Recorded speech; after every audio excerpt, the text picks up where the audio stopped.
Thank you very much. Good evening, everybody. Can I hear an echoing sound? Good evening, everybody. Yes. Sorry, the time has been well invested. It's getting dark, so I say good evening. As my profile is short, so is my height, and so my speech will be, okay? Don't worry. Thank you very much for reminding me of my childhood. And I'm not going to go into too much of that story, okay? You have heard a lot of speakers speak, and the information you have been fed with looks like you went to Cold Stone. Eh? You got an ice cream. Now they'll ask you, what toppings do you want? So can I add toppings to what you have learned? Yeah, let me add toppings to what you have learned, okay? Traveling or using the Nigerian road, okay, has taught me one of the most amazing lessons that formed the basics for my TED Talk this evening, okay? I was traveling from Port Harcourt through Aba, and if you are a market person here, you will know how the road is. The road is very bad. And when it rains, it gets more worse. So while you're on that route, you will see some young men, some young guys, okay? They are running in the muddy water to show you path of least resistance, okay? So I boarded a bus from Port Harcourt, and we're going through that route. And our bus driver engaged the person that was sitting in front in gist, all the way from, like his family member was missing. He engaged in the person from Port Harcourt in a gist. They were gisting like, I don't know. So when we got to that point where the water was muddy, he lost track of the young man that was shouting, "Follow me, follow me," because he was distracted talking to the passenger beside him. Just a little off the hard surface, the car got stuck in the mud.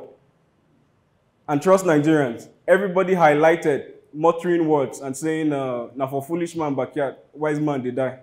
I know you understand that. So while everybody highlighted, the driver was left alone with the car in the mud. So I was just watching the whole scene. Then 7 boys, okay, hefty boys, now walked from the bush towards the car and offered to help the driver. Now, when those little boys help you cross that muddy water, the only thing you give to them is 500 naira. Now, those boys, the hefty guys that came, lifted the car like a bag of beans, eh? With the driver inside, totaling the car. They brought him on the other side and demanded 1,000 each. As against him paying 500 to somebody who was ready to get dirty to show you a path through the muddy water, you were busy distracted. And then you got stuck. And you have to pay 7,000 for what you are supposed to have paid 5,000. The lesson I learned from just observing that scene formed the basics for my talk this evening. I observed that life actually does not present us with problems first. It presents us with solution first. But when the solution is being taught, we are distracted. I see a lot of students here. You attend lectures or you attend classes, but in that same class, there are people in that class that failed exams. Okay? When the solution to the exams that was set was being taught, they were what? They were distracted. There are a lot of things that this life demands, and knowledge is one of them. And I define knowledge as a constant learning with a knowing that gives you an edge. Okay? Knowledge is what? A fundamental tool that when served or when taken, when it's being served, helps you to avert any of life mistakes. Don't worry, I'll soon be done, okay? When taken, when it's being served, help you to what? Avert life's mistake. Okay? So what do I define knowledge as? A knowing with a constant learning that gives what? That gives you what? An edge. Meaning that for you to have a steady and a stable mindset that is productive and is result-oriented, you need to what? Constantly evolve, and you need to what? Learn. And these things are hidden in what? In books. What is a book? A book is a moment in history, documented on pages, presented to your future that has the ability to transform you. Are we together now? Okay? You heard that, yeah? A moment in history, documented where? On pages, transported to your future that has the ability to do what? Transform your life. But you don't know that learning is a tool that you need to improve your knowledge. So you miss it when it's being taught. I started by saying what? Life does not present you with problems first. It presents you with what? Solutions. But when the solutions are being taught, you are either sleeping or you are distracted. Or you refuse to give yourself to what? To learning. And I told you what? Knowledge is what? A knowing with a constant learning that gives you what? An edge.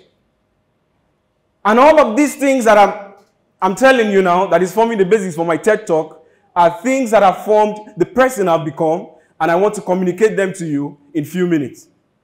Seated in this hall are 3 kinds of learners. It's okay if you are writing, okay? Seated in this hall are what? 3 kinds of learners. The first kind of learners are learners by auditory learners. Those are the first kind of learners. This kind of persons are very happy when you listen to audio tapes, the way I'm talking to you now. A lot of you are learning and you are enjoying the process. So why not convert what I'm saying to a tape and always play it, because you are always going to be learning. But the shortcoming of being an auditory learner is that you are not always going to be fully involved. You are not always going to be consciously involved, because when people are sleeping now, I can see them from here. You need to see the faces of some persons from here. Okay? Okay? So, you are going to be subconsciously involved in the process, and well-talk are always boring. So you can fall asleep when you are listening. That is why when you listen to an audio tape of a book, every time you listen, you always hear new information, because you were involved in the process subconsciously. So those are the first kind of learners. Auditory what? Learners. So the second kind of learners are the visual learners. Visual learners. Okay? You always like to learn by what you see.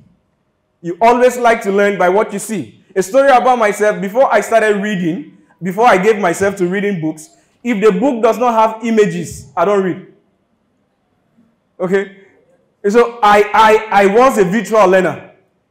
But the TED Talk is not about me. It's about something you can hold from here that has value for your money. Are we together now? Good. So, I was a visual learner because I needed to see colors, I needed to see the prints, I needed to see them before I can be involved in the process. But I discovered that growth happens. When you are a child, you behave actually like a child because you have color books. Okay? So you are interested in coloring, you are interested in image that presents you the words. Okay? So you need to grow, because in this stage of visual learning, you are only involved in this process consciously. So you may not fall asleep because you are reading words. And biology told us that the human brain sees letters as images. So when you are reading a book, your mind has to project a T as an image, and then knowing fully well that you already understood T as the letter that has a crossing and then a stroke down, your mind processes it as T. All these things happen in split seconds. I'm just explaining it. So we have a lot of persons in this hall that are very fast readers. Okay? But your mind processes it what? Very fast. So they are what? Visual learners. So you are involved in this process what? Consciously. Then the last kind of learners, which is going to form the conclusion to my teaching. I said it's going to be as my height, okay? The last kind of learners are what? The learners by kainamo, learners by doing. The hall is mixed up with parents, is mixed up with students, is mixed up with people that are finding their path towards destiny. And that is why I had to teach like this. So that as a father, when you see your child acting in a way, you know how to caution the child. When you see somebody who does not like to read books that does not have pictures, you understand why they do so. Okay? So the last kind of learners are what? Learners by kainamo. Most of the parents here attended technical schools. And that is why they are very good. And the technical schools they attended, they were hands-on experience, and they are very good. Are we together now? They were what? Hands-on experience, and then they were very good. So there are persons here who, please reduce the mid on this mic, please. It's high. So there are persons here, if you are not involved in the process, you may not learn. Okay? Learning by Kainomo means learning by doing. Learning by what? By doing. Meaning you have to be involved in the baking process. You have to be involved in the mechanic school. You have to be involved in the technical school for you to be able to duplicate the same process. A lot of you here, if you enter a bakery and come out, the person that took you there just lost his recipe. Because the only thing you need to do is just to be present at the point of production. Are we together now? So just discover the kind of learner you are and stay there. Because life does not reward you according to effort. Life rewards you according to knowledge and according to your desires. Are we together now? If life actually does reward us according to our efforts, I have a cleaning company, okay? If you follow me to the site, we had a contract to clean an estate in Port Harcourt. And the kind of boys I took to the site, the energy those boys worked with.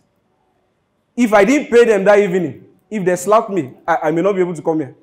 Because I'm like, how do these people work like this? The guy entered a 200-meter gutter, finished it to the end, entered another 200, came to the other end. That is 400 meters. A lot of you did relay in school. Just 100 meters, you're already panting for water. I said, this guy dug 200 to the end. Sorry, excavated waste from the gutter, 200 to the end and 200 back. And he came back in the evening and said, Oga, my money. Now, my stature does not look like an Oga. Are we together now? But what I know here has placed me in a point that I know the right pegs to fix in the right hole. Okay? My efforts can't really afford me the luxury of digging a gutter. But I know that if I talk to this person nicely and pay him at the end of the day, he's going to dig it for me. So why do I go through the effort of doing that? I have a company called GoTrash.ng that is presently all over Nigeria now. Okay? I just make little of people's efforts. You can go on the app and order for a cleaner. And then when the cleaner shows, a domestic cleaner, when he shows up in your house and cleans for you, the cleaner keeps 70% of the money, I keep 25%. I'm lounging in Port Harcourt. Are we together now? Knowledge. Are we together now? I am not saying this to make the TED talk about me, but I'm saying it that when you invest in your mind, the person you are going to become will amaze you. The person you are going to become would what? Would amaze you. That was my time. I know I didn't exhaust it. And I'm almost done already.